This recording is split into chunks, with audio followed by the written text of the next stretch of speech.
नमस्कार। आज हम एक बहुत ही दिलचस्प विषय पर बात करने वाले हैं, भारतीय संविधान। मतलब इसकी वो खास बातें जो इसे दुनिया के बाकी संविधानों से अलग बनाती हैं। हमारे पास इस पर एक काफी विस्तृत जानकारी है और हम कोशिश करेंगे कि इसकी मदद से समझें कि आखिर भारतीय संविधान की बनावट, उसके सिद्धांत, उसकी संरचना में ऐसा क्या है जो इसे इतना अनूठा बनाता है। और हाँ, कुछ बातें शायद आपको चौंका भी दे। तो चलिए शुरू करते हैं ये पड़ताल। सबसे पहली बात जो ध्यान खींचती है वो है इसका साइज। कहा जाता है कि भारतीय संविधान दुनिया का सबसे लंबा लिखित संविधान है। हाँ, बिल्कुल। जब 1949 में इसे अपनाया गया था, तब सोचिए एक प्रस्तावना, 395 अनुच्छेद जो 22 भागों में बटे थे और 8 अनुसूचियां थी। बाप रे! और आज? आज तो ये और भी बड़ा हो गया है। मतलब 2016 के हिसाब से देखें तो प्रस्तावना तो वही है, पर अनुच्छेद करीब 465 हो गए हैं, 25 भागों में और 12 अनुसूचियां हैं। पर सवाल यह है कि इतना विशाल क्यों? मतलब क्या जरूरत थी इतना सब कुछ लिखने की? देखिए, इसके पीछे मोटे तौर पर 4 वजह मानी जाती हैं। एक तो जाहिर है भारत का भूगोल, देश इतना बड़ा है और इतनी विविधता है। हाँ, वो तो है। अलग-अलग इलाके, लोग, भाषाएं। बिल्कुल। तो शायद लगा कि सबके लिए नियम कायदे साफ-साफ लिख देना जरूरी है। दूसरी वजह है ऐतिहासिक। खास तौर पर 1935 का जो भारत सरकार अधिनियम था ना, हाँ, सुना है उसके बारे में। वो खुद ही बहुत बड़ा दस्तावेज था और हमारे संविधान पर उसका काफी गहरा असर है। अच्छा, और तीसरी वजह? तीसरी ये कि ये केंद्र और राज्यों दोनों के लिए एक ही संविधान है। अच्छा, अमेरिका में जैसे राज्यों के अपने अलग संविधान होते हैं, वैसे यहाँ नहीं है। शुरुआत में जम्मू कश्मीर अपवाद था, पर अब वो स्थिति भी बदल गई है। तो एक ही किताब में सब कुछ आ गया। ये भी एक कारण है। और चौथा? चौथा कारण कह सकते हैं संविधान सभा का कॉम्पोजिशन।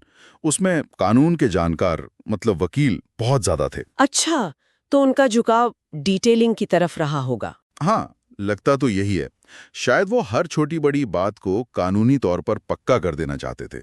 इसीलिए आप देखेंगे कि इसमें सिर्फ शासन के मोटे सिद्धांत ही नहीं, बल्कि बहुत सारे प्रशासनिक नियम कायदे भी शामिल हैं। मतलब कैसे दफ्तर चलेंगे वो सब भी? हाँ, कुछ हद तक। ऐसी चीजें जो दूसरे लोकतंत्रों में अक्सर अलग कानूनों या परंपराओं पर छोड़ दी जाती हैं, वो भी हमारे संविधान का हिस्सा बन गई। शायद ये पक्का करने के लिए कि कोई कंफ्यूजन ना रहे। तो ये सिर्फ लंबा ही नहीं है बल्कि कई अलग-अलग जगहों से चीजें लेकर बनाया गया है। जैसे डॉक्टर अंबेडकर ने कहा था कि इसे दुनिया के सभी ज्ञात संविधानों को छानने के बाद बनाया गया हाँ, है। ये बात उन्होंने कही थी और ये सच भी है कि इसमें दुनिया भर के कई संविधानों की झलक मिलती है। तो क्या ये बस एक नकल है? मतलब कुछ अपना नहीं है? नहीं, ऐसा कहना ठीक नहीं होगा। देखिए, ये सच है कि ढांचागत हिस्सा मतलब स्ट्रक्चर काफी हद तक 1935 के एक्ट से लिया गया है। अच्छा। जो दार्शनिक हिस्सा है, जैसे मौलिक अधिकार, वो अमेरिका से प्रेरित है और राज्य के नीति निदेशक सिद्धांत वो आयरलैंड के संविधान से। हम्म। और सरकार चलाने का तरीका, ये जो हमारी संसदीय प्रणाली है, हाँ। ये कैबिनेट सिस्टम, कार्यपालिका और विधायिका का रिश्ता, ये सब काफी हद तक ब्रिटिश मॉडल पर आधारित हैं। तो फिर इसमें अपना क्या है? अपना यह है कि इन सब चीजों को लिया तो गया, पर उन्हें भारतीय जरूरत और माहौल के हिसाब से ढाला गया। सिर्फ कॉपी पेस्ट नहीं किया। इसके अलावा कनाडा, ऑस्ट्रेलिया, जर्मनी, उस वक्त का सोवियत संघ, फ्रांस, दक्षिण अफ्रीका, जापान, इन सब के संविधानों से भी कुछ ना कुछ लिया गया है। मतलब एक तरह से बेस्ट प्रैक्टिस जहां से मिली ले ली। कह सकते हैं। लेकिन सबसे ज्यादा असर, जैसा मैंने कहा, 1935 के एक्ट का है। फेडरल स्कीम, न्यायपालिका का ढांचा, गवर्नर का पद, इमरजेंसी पावर, लोक सेवा आयोग, ज्यादातर एडमिनिस्ट्रेटिव डिटेल्स सब वहीं से आए हैं। तो आधे से ज्यादा प्रावधान वहीं से हैं। हाँ, या तो वैसे हैं या उनसे बहुत मिलते जुलते हैं। लेकिन इन सबको मिलाकर जो अंतिम रूप तैयार हुआ, वो अपने आप में बिल्कुल यूनिक है, भारतीय है। चलिए अब इसके मिजाज की बात करते हैं। मतलब इससे बदलना कितना आसान या मुश्किल है? क्या ये बहुत कठोर है या बहुत लचीला? हाँ, ये भी इसकी खास बात है। ये न तो अमेरिका जैसा बहुत ज्यादा कठोर है कि बदलना ही नामुमकिन सा लगे, हम्म। और न ही ब्रिटेन जैसा एकदम लचीला कि जैसे मर्जी आम कानून की तरह बदल दो। ये दोनों का मिश्रण है। अच्छा, वो कैसे? देखिए, संविधान का अनुच्छेद 368 जो संशोधन की प्रक्रिया बताता है, उसमें 2 तरीके दिए गए हैं। क्या तरीके हैं वो? कुछ प्रावधान ऐसे हैं जिन्हें बदलने के लिए संसद के विशेष बहुमत की जरूरत पड़ती है। विशेष बहुमत मतलब? मतलब सदन की कुल सदस्य संख्या का बहुमत, यानी आधे से ज्यादा सदस्य, और साथ ही जितने सदस्य उपस्थित हैं और वोट कर रहे हैं उनका कम से कम 2/3 बहुमत। ये आसान नहीं होता। हाँ, ये तो मुश्किल लग रहा है। और फिर कुछ प्रावधान ऐसे हैं, खासकर वो जो देश के संघीय ढांचे से जुड़े हैं, जैसे केंद्र राज्य संबंध वगैरह। उन्हें बदलने के लिए इस विशेष बहुमत के साथ साथ कम से कम आधे राज्यों की विधानसभाओं की मंजूरी भी चाहिए। ओ, ये तो और भी मुश्किल प्रक्रिया है। बिल्कुल, लेकिन बात यहीं खत्म नहीं होती। अच्छा। हाँ, संविधान का एक बड़ा हिस्सा ऐसा भी है जिसे संसद साधारण बहुमत से भी बदल सकती है। जैसे? कोई उदाहरण? जैसे कोई उदाहरण? जैसे नए राज्य बनाना हो, या किसी राज्य का नाम बदलना हो, या नागरिकता से जुड़े कुछ नियम हो। ऐसे बदलाव अनुच्छेद 368 के दायरे में भी नहीं आते। तो मतलब कुछ चीजें बदलना बहुत मुश्किल, हाँ, कुछ थोड़ी कम मुश्किल और कुछ काफी आसान। एकदम सही। यही है वो संतुलन। ये संविधान को स्थिरता भी देता है और जरूरत पड़ने पर समय के साथ बदलने की गुंजाइश भी। और हाँ, एक और बात याद रखनी चाहिए, केशवानंद भारती केस। हाँ, 1973 का वो मशहूर केस। उसमें सुप्रीम कोर्ट ने कहा था कि संसद संविधान तो बदल सकती है, पर उसके मूल ढांचे को नहीं बदल सकती। ये सिद्धांत भी इस संतुलन को बनाए रखने में बहुत अहम है। एक और संतुलन की बात आती है संसद की ताकत और अदालत की ताकत के बीच। ब्रिटेन में कहते हैं संसद सबसे ऊपर है, अमेरिका में अदालतें बहुत पावरफुल हैं। भारत में क्या है? भारत ने यहाँ भी एक तरह का बीच का रास्ता, एक समन्वय बनाने की कोशिश की है। कैसे? देखिए, हमारी सुप्रीम कोर्ट के पास न्यायिक समीक्षा यानी जुडिशियल रिव्यू की शक्ति है। मतलब अगर संसद कोई ऐसा कानून बनाती है जो संविधान के खिलाफ जाता है, तो सुप्रीम कोर्ट उसे रद्द कर सकती है। तो अदालतें शक्तिशाली हुईं। हाँ, लेकिन दूसरी तरफ संसद भी कमजोर नहीं है। वो अपनी संवैधानिक शक्ति से संविधान के बड़े हिस्सों में संशोधन कर सकती है, जैसा हमने अभी बात की, बस मूल ढांचे को छोड़कर। तो कोई एक पूरी तरह से सुप्रीम नहीं है। सही कहा, दोनों के बीच एक संतुलन है। वैसे ये भी ध्यान देने वाली बात है कि भारत में न्यायिक समीक्षा का दायरा अमेरिका जितना बड़ा नहीं है। अच्छा, क्यों? क्योंकि हमारा संविधान विधि द्वारा स्थापित प्रक्रिया, प्रोसीजर एस्टैब्लिश्ड बाय लॉ को मानता है, जबकि अमेरिका में कानून की उचित प्रक्रिया, ड्यू प्रोसेस ऑफ लॉ का सिद्धांत है। इनमें क्या फर्क है आसान शब्दों में? विधि द्वारा स्थापित प्रक्रिया में अदालत मुख्य तौर पे ये देखती है कि कानून बनाने का जो प्रोसीजर था वो सही से फॉलो हुआ या नहीं, जबकि ड्यू प्रोसेस में अदालत ये भी देख सकती है कि कानून अपने आप में कितना सही, कितना फेयर, कितना तर्कसंगत है। तो अमेरिकी कोर्ट का दायरा थोड़ा बड़ा हो जाता है। अब आते हैं सरकार के तरीके पर। हमने अमेरिका वाला राष्ट्रपति सिस्टम क्यों नहीं अपनाया? ये प्रधानमंत्री वाला संसदीय सिस्टम ही क्यों चुना? हाँ, ये एक बड़ा फैसला था। संसदीय प्रणाली जो ब्रिटिश मॉडल पर आधारित है, वो असल में विधायिका यानी कानून बनाने वाली संस्था और कार्यपालिका यानी उसे लागू करने वाली संस्था, इनके बीच सहयोग और तालमेल पर जोर देती है। मतलब टकराव कम हो। हाँ, शायद यही सोचा गया होगा। अध्यक्षीय प्रणाली में कई बार विधायिका और कार्यपालिका में टकराव की स्थिति बन जाती है। संसदीय प्रणाली को वेस्टमिंस्टर मॉडल या कैबिनेट सरकार या उत्तरदायी सरकार भी कहते हैं, क्योंकि इसमें सरकार अपनी नीतियों और कामों के लिए संसद के प्रति, खासकर लोकसभा के प्रति जवाबदेह होती है। इसकी खास पहचान क्या क्या है? देखिए, इसमें एक नाम मात्र का प्रमुख होता है, जैसे हमारे राष्ट्रपति, और एक वास्तविक प्रमुख यानी प्रधानमंत्री। सरकार वही पार्टी बनाती है जिसे लोकसभा में बहुमत मिलता है। पूरी मंत्रिपरिषद एक टीम की तरह लोकसभा के प्रति सामूहिक रूप से जिम्मेदार होती है। अच्छा। मंत्रियों के लिए संसद का सदस्य होना जरूरी है। सरकार का नेतृत्व प्रधानमंत्री करते हैं और प्रधानमंत्री की सलाह पर राष्ट्रपति लोकसभा को भंग भी कर सकते हैं। लेकिन क्या ये बिल्कुल ब्रिटेन जैसा ही है? नहीं, कुछ जरूरी फर्क हैं। पहला तो, जैसा हमने कहा, भारत में संसद सॉवरेन यानी संप्रभु नहीं है, क्योंकि कोर्ट उसके कानूनों की समीक्षा कर सकती है। ब्रिटेन में संसद सॉवरेन है। हाँ, ये बड़ा फर्क है। दूसरा, भारत का मुखिया यानी राष्ट्रपति चुना हुआ होता है, इसलिए भारत एक गणराज्य है। ब्रिटेन में राजा या रानी होते हैं जो वंशानुगत हैं, इसलिए वो राजशाही है। आजकल तो खैर प्रधानमंत्री का रोल इतना बढ़ गया है कि कई लोग इसे प्रधानमंत्री वाली सरकार भी कहने लगे हैं। भारत को अक्सर फेडरल यानी संघीय देश कहते हैं, पर कभी-कभी ये भी सुनने में आता है कि इसमें यूनिटरी यानी एकात्मक झुकाव है। ये क्या चक्कर है? ये भारतीय संविधान की एक और बहुत ही अनूठी और थोड़ी जटिल सी लगने वाली खूबी है। देखिए, इसमें संघवाद के सारे आम लक्षण मौजूद हैं। जैसे? दोनों के बीच शक्तियों का साफ साफ बंटवारा है, लिखित संविधान है, संविधान ही सबसे ऊपर है, उसे बदलना मुश्किल है। एक स्वतंत्र न्यायपालिका है और संसद में 2 सदन हैं जिनमें से राज्यसभा राज्यों का प्रतिनिधित्व करती है। ये सब तो हो गए संघीय लक्षण। ठीक है, फिर एकात्मक क्या है इसमें? एकात्मक या गैर संघीय लक्षण भी कम नहीं है, बल्कि बहुत सारे हैं। जैसे केंद्र सरकार राज्यों की तुलना में ज्यादा शक्तिशाली है, पूरे देश के लिए एक ही संविधान है, अलग अलग राज्यों का नहीं। हाँ। एक ही नागरिकता है, न्यायपालिका भी एकीकृत है, मतलब सुप्रीम कोर्ट सबसे ऊपर है और नीचे की अदालतें उसी के तहत काम करती हैं। राज्यों में गवर्नर की नियुक्ति केंद्र सरकार करती है।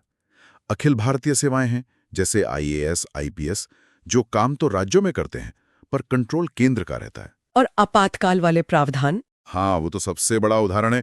इमरजेंसी में तो केंद्र लगभग सारी ताकत अपने हाथ में ले लेता है। तो ये सब चीजें देश को एक यूनिट की तरह बनाती हैं, केंद्र को मजबूत करती हैं। तो ये न पूरी तरह संघीय है, न पूरी तरह एकात्मक। बिल्कुल। इसीलिए संविधान में कहीं भी फेडरेशन शब्द का इस्तेमाल नहीं किया गया। अनुच्छेद 1 कहता है, भारत राज्यों का संघ, यूनियन ऑफ स्टेट्स होगा। इसका क्या मतलब है? इसका मतलब है कि ये संघ राज्यों के बीच किसी समझौते का नतीजा नहीं है और किसी भी राज्य को इस संघ से अलग होने का कोई अधिकार नहीं है। इसीलिए जानकार लोग इसे अलग अलग नाम देते हैं। कोई कहता है क्वासी फेडरल, अर्धसंघीय, कोई बार्गेनिंग फेडरलिज्म, सौदेबाजी संघवाद, कोई कोऑपरेटिव फेडरलिज्म, सहकारी संघवाद, तो कोई कहता है केंद्रीकरण की प्रवृत्ति वाला संघ। ये दिखाता है कि भारत की जरूरतें ही ऐसी थीं कि ये मिला जुला मॉडल अपनाना पड़ा। संविधान का एक बहुत जरूरी हिस्सा है मौलिक अधिकार। इन्हें संविधान का दिल भी कहते हैं। ये क्या है और इतने अहम क्यों हैं? हाँ बिल्कुल, संविधान का भाग 3 नागरिकों को 6 तरह के मौलिक अधिकारों की गारंटी देता है। ये बहुत जरूरी है क्योंकि ये राजनीतिक लोकतंत्र की बुनियाद रखते हैं। कौन कौन से हैं ये 6 अधिकार? पहला है समानता का अधिकार, अनुच्छेद 14 से 18, जिसमें कानून के सामने बराबरी, भेदभाव का निषेध वगैरह आता है। फिर स्वतंत्रता का अधिकार, अनुच्छेद 19 से 22, जिसमें बोलने की आज़ादी, कहीं भी आने जाने की आज़ादी, जीवन का अधिकार जैसी कई आज़ादियां शामिल हैं। तीसरा है शोषण के विरुद्ध अधिकार, अनुच्छेद 23-24, जैसे बंधुआ मजदूरी या बाल मजदूरी पर रोक। चौथा, धार्मिक स्वतंत्रता का अधिकार, अनुच्छेद 25 से 28। पांचवा, सांस्कृतिक और शैक्षिक अधिकार, अनुच्छेद 29-30, खासकर अल्पसंख्यकों के लिए। और छठा, जो बहुत खास है, वो है संवैधानिक उपचारों का अधिकार, अनुच्छेद 32। ये संवैधानिक उपचार वाला अधिकार क्या है? इसका मतलब है कि अगर सरकार या कोई और आपके किसी मौलिक अधिकार का हनन करता है तो आप सीधे सुप्रीम कोर्ट जा सकते हैं अपनी फरियाद लेकर। अनुच्छेद 32 को तो डॉक्टर अंबेडकर ने संविधान की आत्मा और हृदय कहा था। अच्छा। हाँ, क्योंकि ये बाकी सभी अधिकारों को असलियत बनाता है। कोर्ट इन अधिकारों को लागू करवाने के लिए कई तरह के आदेश, जिन्हें रिट कहते हैं, जारी कर सकती है। ये अधिकार सरकार की मनमानी पर अंकुश लगाते हैं। लेकिन क्या ये अधिकार अनलिमिटेड है? नहीं, अनलिमिटेड नहीं है। इन पर देश की सुरक्षा, एकता, पब्लिक ऑर्डर, नैतिकता वगैरह के आधार पर कुछ वाजिब रोक लगाई जा सकती हैं और संसद इनमें संशोधन भी कर सकती है। पर जैसा हमने कहा, मूल ढांचे को नहीं बदल सकती। और हाँ, नेशनल इमरजेंसी के समय अनुच्छेद 20 और 21 को छोड़कर बाकी मौलिक अधिकार सस्पेंड भी हो सकते हैं। मौलिक अधिकारों के साथ साथ एक और चीज की बात होती है, राज्य के नीति निर्देशक सिद्धांत, यानी DPSP।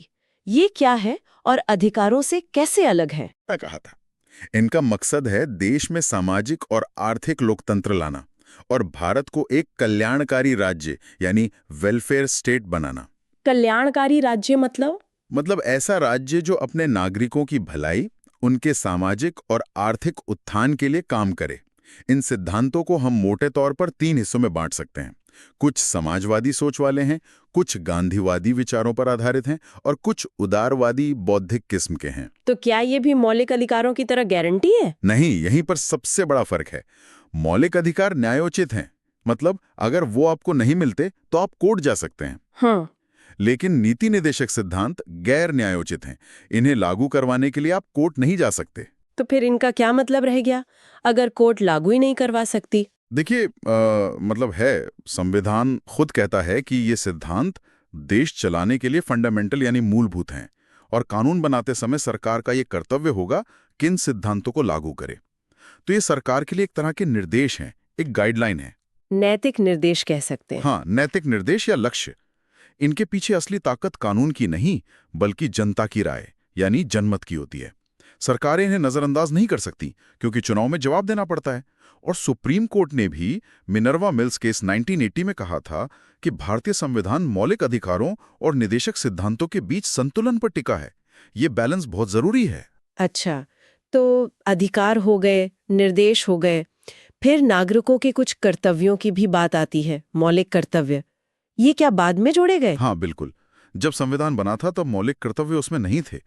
इन्हें 1976 में 42वां संविधान संशोधन के जरिए जोड़ा गया। इमरजेंसी के दौरान? हाँ, उस समय स्वर्ण सिंह समिति बनी थी, उसी की सिफारिश पर इन्हें जोड़ा गया। फिर 2002 में 86वें संशोधन से एक और कर्तव्य जुड़ा। तो अब कुल मिला के 11 मौलिक कर्तव्य हैं, जो संविधान के एक नए भाग IVA और सिर्फ एक अनुच्छेद 51A में दिए गए हैं। ये कर्तव्य क्या हैं? कुछ उदाहरण? जैसे संविधान का पालन करना, उसके आदर्शों, संस्थाओं, राष्ट्रध्वज और राष्ट्रगान का आदर करना, देश की संप्रभुता, एकता और अखंडता की रक्षा करना, देश की रक्षा करना और जरूरत पड़ने पर राष्ट्र की सेवा करना, लोगों में समरसता और भाईचारे की भावना बढ़ाना, हमारी मिलीजुली संस्कृति की गौरवशाली परंपरा का महत्व समझना और उसे बनाए रखना, पर्यावरण की रक्षा करना, वैज्ञानिक दृष्टिकोण अपनाना, सार्वजनिक संपत्ति को सुरक्षित रखना, इस तरह के कर्तव्य हैं। क्या इन्हें भी लागू करवाने के लिए कोर्ट जा सकते हैं? नहीं, निदेशक सिद्धांतों की तरह ये कर्तव्य भी गैर न्यायोचित हैं। मतलब इन्हें कानूनी तौर पर लागू नहीं करवाया जा सकता। तो फिर इनका उद्देश्य क्या है? इनका उद्देश्य नागरिकों को ये याद दिलाना है कि जैसे उनके कुछ अधिकार हैं, वैसे ही देश, समाज और अपने साथी नागरिकों के प्रति उनके कुछ कर्तव्य भी हैं। ये एक तरह से रिमाइंडर है, नैतिक जिम्मेदारी का एहसास कराते हैं। भारत को एक सेक्युलर यानी धर्मनिरपेक्ष राज्य कहा जाता है। संविधान के नजरिए से इसका क्या मतलब है? इसका सीधा सा मतलब यह है कि भारत का राज्य के तौर पर अपना कोई मजहब, कोई आधिकारिक धर्म नहीं होगा। सरकार किसी धर्म विशेष को बढ़ावा नहीं देगी और ना ही किसी धर्म के साथ भेदभाव करेगी।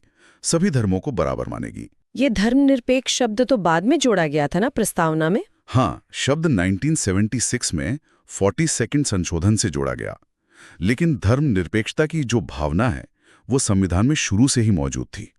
कई सारे प्रावधान हैं जो ये दिखाते हैं। जैसे? अरे, प्रस्तावना में ही देखे, विचार, अभिव्यक्ति, विश्वास, धर्म और उपासना की स्वतंत्रता की बात कही गई है। फिर मौलिक अधिकारों में अनुच्छेद 14 है, कानून के सामने सब बराबर। अनुच्छेद 15, धर्म के आधार पर कोई भेदभाव नहीं होगा।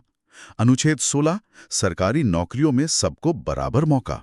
और धार्मिक स्वतंत्रता वाले अधिकार? हाँ, अनुच्छेद 25 से 28 तक हर किसी को अपना धर्म मानने, उस पर चलने, उसका प्रचार करने की आजादी है, बशर्ते लोक व्यवस्था, सदाचार और स्वास्थ्य बना रहे।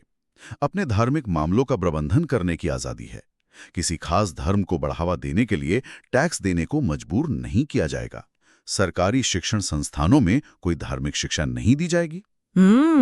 फिर अनुच्छेद 29 और 30 अल्पसंख्यकों को अपनी भाषा, लिपि, संस्कृति बनाए रखने और अपनी पसंद के शिक्षण संस्थान चलाने का अधिकार देते हैं।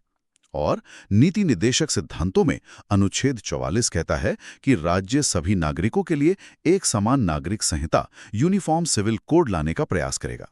ये सब मिलकर भारत के धर्मनिरपेक्ष चरित्र को दिखाते हैं। क्या ये पश्चिम वाला सेक्युलरिज्म है, जहां कहते हैं धर्म और राज्य बिल्कुल अलग अलग? पूरी तरह वैसा नहीं। पश्चिम में ज्यादातर separation of church and state की बात होती है, मतलब धर्म और राजनीति के बीच एक तरह की दीवार। ये थोड़ी नकारात्मक अवधारणा है। भारत में समाज इतना ज्यादा बहुधार्मिक है कि शायद वो मॉडल फिट नहीं बैठता। तो भारत का मॉडल कैसा है? भारत ने धर्मनिरपेक्षता की सकारात्मक अवधारणा अपनाई है। मतलब सभी धर्मों का समान आदर, सर्वधर्म संभाव या सभी धर्मों को समान संरक्षण देना। राज्य धर्म से तटस्थ तो है पर उदासीन नहीं है। जरूरत पड़ने पर धार्मिक मामलों में सुधार के लिए हस्तक्षेप भी कर सकता है। और इसने धर्म के आधार पर अलग चुनावी व्यवस्था, सेपरेट इलेक्टोरेट्स को भी खत्म किया, जो अंग्रेजों के जमाने में थी। हालांकि SC/STs के लिए अस्थायी आरक्षण है। संविधान का एक और बहुत बड़ा कह सकते हैं क्रांतिकारी कदम था सबको वोट देने का अधिकार देना, यूनिवर्सल अडल्ट फ्रेंचाइज। हाँ, सार्वभौमिक वयस्क मताधिकार। ये वाकई बहुत बड़ी बात थी। संविधान लागू होते ही लोकसभा और राज्यों की विधानसभाओं के चुनावों के लिए ये सिद्धांत अपना लिया गया। मतलब हर वयस्क नागरिक को वोट का अधिकार। बिल्कुल। हर वो नागरिक जो 18 साल, शुरू में 21 साल था, 1989 में 61 संशोधन से घटाकर 18 किया गया, या उससे ज्यादा उम्र का है, उसे वोट देने का हक है, बिना किसी भेदभाव के, चाहे उसकी जाति, धर्म, लिंग, साक्षरता, धन संपत्ति कुछ भी हो। ये उस समय के हिसाब से तो बहुत हिम्मत का फैसला रहा होगा, जब देश में इतनी गरीबी थी, लोग पढ़े लिखे नहीं थे। जबरदस्त हिम्मत का फैसला था। सोचिए, दुनिया के कई विकसित देशों में भी महिलाओं को या गरीबों को वोट का अधिकार बहुत बाद में मिला, लेकिन हमारे संविधान निर्माताओं ने देश के विशाल आकार, इतनी बड़ी आबादी, गरीबी, सामाजिक असमानता, निरक्षरता, इन सब के बावजूद ये कदम उठाया। इसका असर क्या हुआ? इसने लोकतंत्र की जड़ें बहुत गहरी कर दी। आम आदमी को लगा कि सरकार चुनने में उसकी भी भागीदारी है, उसकी भी कोई कीमत है। इससे लोगों का आत्मसम्मान बढ़ा, बराबरी का सिद्धांत मजबूत हुआ। अल्पसंख्यकों को भी लगा कि वो अपने हितों की रक्षा कर सकते हैं। ये वाकई एक मील का पत्थर था। नागरिकता के मामले में भी भारत ने कुछ अलग किया, एकल नागरिकता। ये क्या है? हाँ, हमारा संविधान संघीय है, मतलब केंद्र और राज्य दोनों स्तर पर सरकारें हैं, लेकिन नागरिकता सिर्फ एक ही है, भारतीय नागरिकता। अच्छा, अमेरिका वगैरह में तो शायद दोहरी नागरिकता होती है। हाँ, अमेरिका जैसे देशों में व्यक्ति उस देश का नागरिक तो होता ही है, साथ ही उस राज्य का भी नागरिक होता है जहां वो रहता है। उसे दोनों जगह के अधिकार मिलते हैं, कभी कभी अलग अलग भी। पर भारत में ऐसा नहीं है। नहीं, भारत में आप चाहे तमिलनाडु में पैदा हुए हों या पंजाब में, आप सिर्फ भारत के नागरिक हैं। आपको पूरे देश में एक जैसे राजनीतिक और नागरिक अधिकार मिलते हैं, कुछ अपवादों को छोड़कर, जैसे पहले जम्मू कश्मीर या कुछ आदिवासी इलाकों के विशेष प्रावधान थे। ऐसा क्यों किया गया? एक ही नागरिकता क्यों रखी गई? शायद इसके पीछे सोच यही थी कि देश में एकता और भाईचारे की भावना को बढ़ावा मिले। अलग अलग राज्यों की नागरिकता कहीं क्षेत्रीय पहचान को राष्ट्रीय पहचान से ऊपर न कर दे। ये एक राष्ट्र बनाने की कोशिश का हिस्सा था। लेकिन क्या ये लक्ष्य पूरी तरह हासिल हुआ है? आजकल भी तो हम देखते हैं क्षेत्रीय तनाव, भाषाई झगड़े। हाँ, ये कड़वी सच्चाई है। एकल नागरिकता और समान अधिकारों के संवैधानिक प्रावधान के बावजूद देश में सांप्रदायिक दंगे, वर्ग संघर्ष, जातीय हिंसा, भाषाई विवाद, ये सब देखने को मिलते रहे हैं। ये दिखाता है कि संविधान निर्माताओं का जो सपना था एक मुत्तहिद और एकीकृत भारतीय राष्ट्र का, वो अभी पूरी तरह साकार नहीं हुआ है। इस दिशा में लगातार काम करने की जरूरत है। सरकार के 3 अंग तो हम जानते हैं, विधायिका, कार्यपालिका, न्यायपालिका। पर संविधान ने कुछ स्वतंत्र संस्थाएं यानी इंडिपेंडेंट बॉडीज भी बनाई हैं। ये कौन सी हैं और क्यों जरूरी हैं? हाँ, ये भी भारतीय संविधान की एक अहम विशेषता है। ये ऐसी संस्थाएं हैं जिन्हें सरकार के सीधे नियंत्रण से मुक्त रखा गया है, ताकि वो निष्पक्ष होकर अपना काम कर सकें। इन्हें लोकतंत्र का स्तंभ या पहरेदार भी कहा जाता है। कौन कौन सी हैं ये संस्थाएं? इनमें सबसे प्रमुख है चुनाव आयोग, जो संसद, राज्य विधानसभाओं, राष्ट्रपति और उपराष्ट्रपति के स्वतंत्र और निष्पक्ष चुनाव सुनिश्चित करता है। फिर हैं भारत के नियंत्रक और महालेखा परीक्षक यानी CAG। इनका काम केंद्र और राज्य सरकारों के खातों का ऑडिट करना है। ये जनता के पैसे के रखवाले की तरह हैं। अच्छा, और? फिर है संघ लोक सेवा आयोग यानी UPSC, जो अखिल भारतीय सेवाओं और दूसरी बड़ी केंद्रीय नौकरियों के लिए परीक्षा आयोजित करता है और भर्ती करता है। और इसी तरह हर राज्य में राज्य लोक सेवा आयोग SPSC होते हैं, राज्य स्तर की भर्तियों के लिए। इनकी स्वतंत्रता कैसे सुनिश्चित की जाती है? संविधान में इसके लिए कई इंतजाम हैं, जैसे इनके प्रमुखों और सदस्यों के कार्यकाल की सुरक्षा होती है। उन्हें आसानी से हटाया नहीं जा सकता। उनकी सेवा शर्तें नियुक्ति के बाद बदली नहीं जा सकती। उनका वेतन और खर्चे भारत की संचित निधि पर भारित होते हैं, जिस पर संसद में वोटिंग नहीं होती। इन सब तरीकों से उनकी आज़ादी और निष्पक्षता बनाए रखने की कोशिश की गई है। एक और अहम पहलू है आपातकालीन प्रावधान। अगर देश पर कोई बड़ा संकट आ जाए तो? हाँ, संविधान निर्माताओं ने इस बात का भी ध्यान रखा। संविधान में राष्ट्रपति को कुछ विशेष शक्तियां दी गई हैं ताकि वो किसी भी असाधारण स्थिति से निपट सकें। इनका मकसद है देश की संप्रभुता, एकता, अखंडता, सुरक्षा, लोकतांत्रिक व्यवस्था और संविधान की रक्षा करना। कितने तरह की इमरजेंसी का प्रावधान है? संविधान में 3 तरह की इमरजेंसी बताई गई हैं। पहली है राष्ट्रीय आपातकाल, अनुच्छेद 352, जो युद्ध, बाहरी आक्रमण या सशस्त्र विद्रोह के आधार पर लगाई जा सकती है। दूसरी है राज्य आपातकाल, जिसे आम भाषा में राष्ट्रपति शासन कहते हैं, अनुच्छेद 356। ये तब लगता है जब किसी राज्य में संवैधानिक व्यवस्था फेल हो जाए या अनुच्छेद 365 के तहत अगर कोई राज्य केंद्र सरकार के निर्देशों का पालन न करे। और तीसरी? तीसरी है वित्तीय आपातकाल, अनुच्छेद 360। ये तब लगाई जा सकती है जब देश की वित्तीय स्थिरता या साख खतरे में हो। शुक्र है ये अभी तक कभी लगी नहीं है। इमरजेंसी लगने पर होता क्या है? इमरजेंसी के दौरान देश का पूरा ढांचा बदल जाता है। केंद्र सरकार बहुत ज्यादा शक्तिशाली हो जाती है और राज्य लगभग पूरी तरह से केंद्र के नियंत्रण में आ जाते हैं।